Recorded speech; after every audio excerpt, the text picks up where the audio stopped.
back with us to discuss, you know, it's ironic, Howard Schultz was one of the few corporate leaders to really get ahead of the curve in terms of making social issues and addressing them a core part of how Starbucks was run. And now here we are in 2018, and this is a rough one. What's your take? Well, it is. Starbucks actually has a diverse board. I believe our research showed that 40% of their baristas are actually people of color.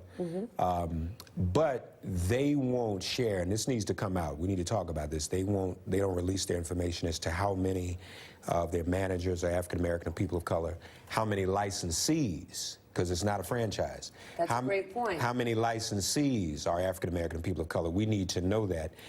The training is necessary and is good, but it just goes to show you we still have a very, very long way to go. And to call the police, as we just heard the 911, most people go in Starbucks and don't buy anything, at least not even commensurate to the time they're there. I know folk take a laptop, go in Starbucks and stay there 8 hours a day and work there all day. They're not drinking 8 hours worth of coffee. So this training is absolutely necessary. Well, that's sort of the thing here, Elise. I mean, I've gone into Starbucks loads of times in yoga pants, used the bathroom, sat down, charged my phone, and most likely left.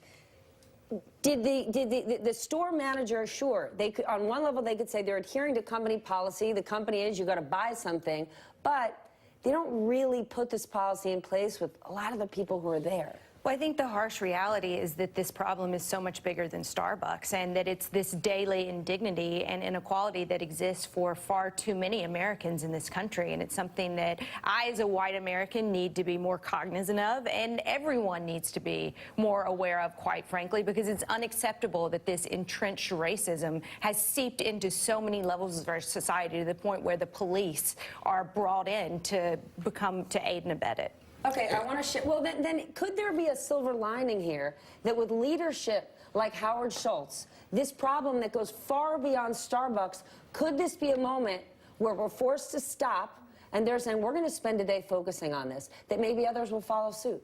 They should. Starbucks is probably going to need more than a day.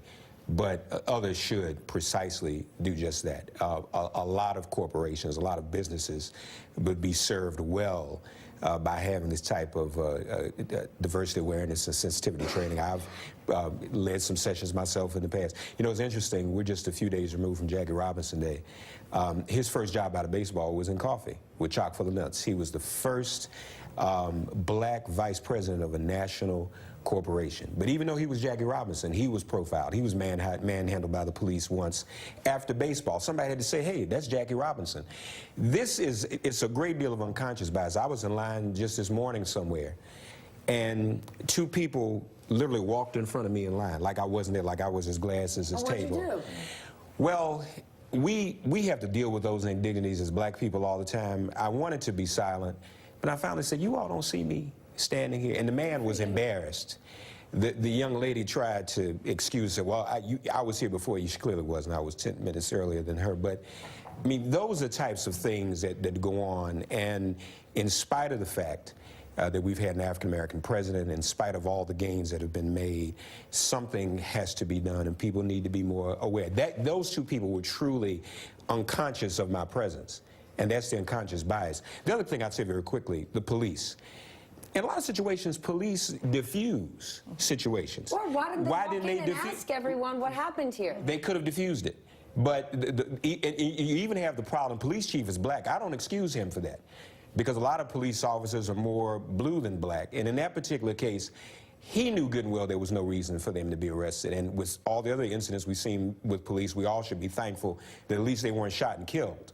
But in a situation in a Starbucks, why should the police be making an arrest when people hang out in Starbucks all the time? Let's use this unfortunate situation to get better. We're going to move on. Coming up, new details in the legal drama surrounding President Trump's attorney, Michael.